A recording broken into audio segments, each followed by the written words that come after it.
you about when we met? One of my sticks, man. You know, he was messing with one of her best friends. And I'm like, girl, what he look like? Tell me what he look like first. She refused to meet me because she didn't know how I looked. I ain't need no man. I work my job. I pay my bills. I do what I do. Her thing was she ain't like light-skinned guys. He red. I do not do red men. I'm red. I don't do red men. Stop playing with me. I'm going home. I just wanted to make her laugh, you know what I'm saying? Oh, can I get in on this? So I go over there, and again, he is light, bright, damn near white, red. And I was like, he cute. Oh, he fine as hell. Fat ass. So you know a woman, like, yeah, I'll mess with him, but I can't make him mine. We kicked it every day. While I was at work, while she was at work, before she went to choir practice, we just kicked it, you know what I'm saying? So my stick man, he was ready to leave. So he asked me what I was gonna do. I told him I was going home with her. He wears size 6 kids. I'm like, oh my gosh, I'm gonna crush him. You know, I put it down though, you know. I put it down that night. He is, in my life, one of a kind. I put it down that night. The next morning, I was like, who is that fine red thing? And my sister like, that's the best looking thing you ever done bought in the house. I put it down that night.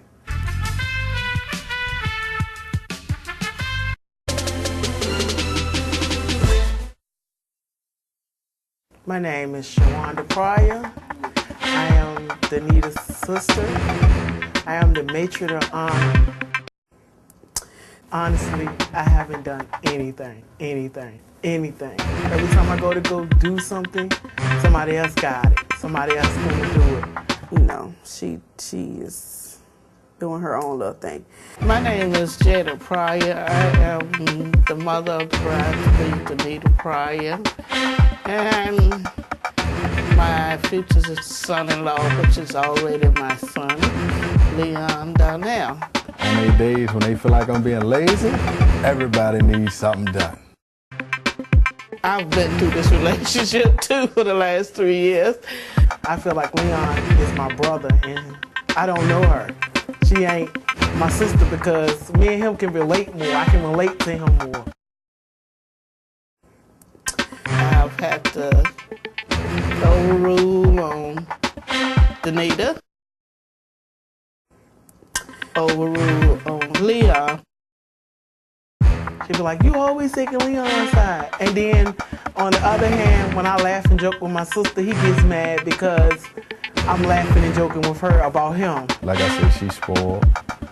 She get her way most of the time, you know. But when I put my foot down, you know, Big Daddy get what he want.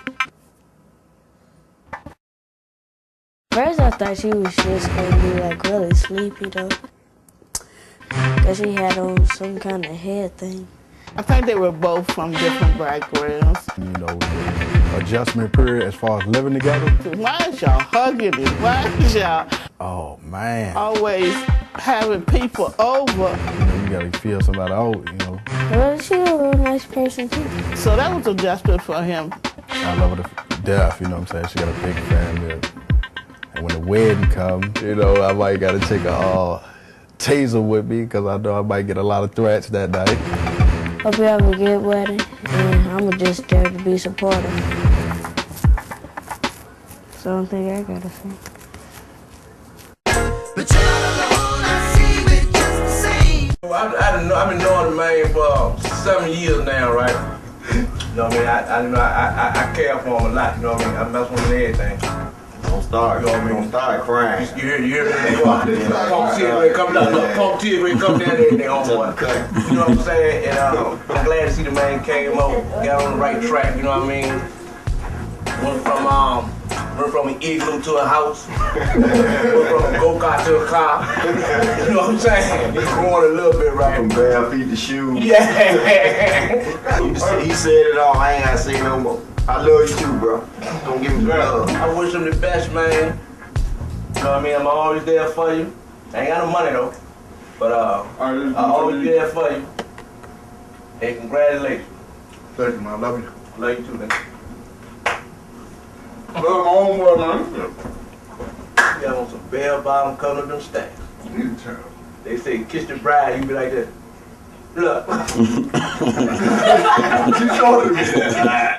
But you're not alone, I see it just the same. You're watching The Return of Black Love with Leon and Denita Darnell. This is reality. It's not a show. Brought to you by ZxuluTV. Look at the power of my eye. Is it this freaky? Hi. My name is David Blaine, Dome Freak. I'm what you call a street performer. Is it this shit freaky? How I keep going in and out? And all using the power of my bracelets? Dome Freak. And when I do my eye like this,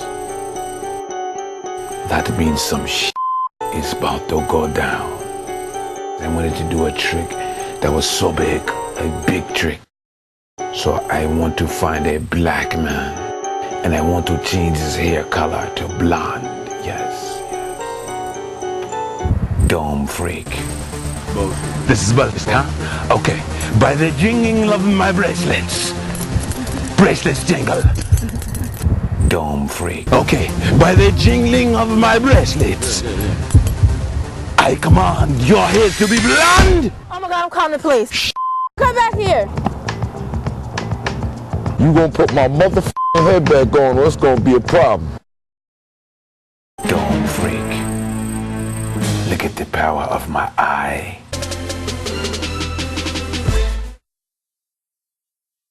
She got pregnant for the first time ever, the beginning of this year. Oh, I wouldn't be planning a wedding. We was gonna wait till after the baby was here and then get married, but For us losing the baby. she go to the doctor the first time. She see a heartbeat, you know, when they do the ultrasound. You know, we go together the second time. And, you know, you can see the baby, but there wasn't no heartbeat. So that hurt her, that crushed her, you know. After I lost the baby, I had to think about, I mean, I'll never know why, but I was like, you know, trying to read what God is trying to tell me and thinking that he's saying that we need to get right before he blesses us with a child. So I just instantly threw myself into the wedding after the baby. But it did the same to me doubly because, you know, not only was the baby gone, you know what I'm saying, I saw the damage that it did to her. So, it helped me because I'm still not over it, but I probably would still be depressed and walking with my head down had I not had something to make me think of, to get my mind off it. she just threw herself into the wedding and, you know, at first I thought it was something to just get her mind off it, you know. But as you can see with this interview and everything else, she really meant it. So after I lost the baby in February, I was like, all right, well, we're gonna get married. So now I'm working long hours to make sure she get what she wants, you know, and just to see her smile again, you know what I'm saying? That's what's up. I've been wanting them to get married. I mean, it was always her. I was so used to being by myself. Denita's not the type of person you can overcrowd. When he came, it was like he invaded my space. I'm loyal. I'm loyal to a fault. He was Protective. overly jealous. Probably overprotective at times. Jealous, very jealous. Who is that? Who is that? Where you know him? You used to mess with him? Or you dated him? So I'm quickly, instead of... Now, he's grown out of that, and I'm working on my patience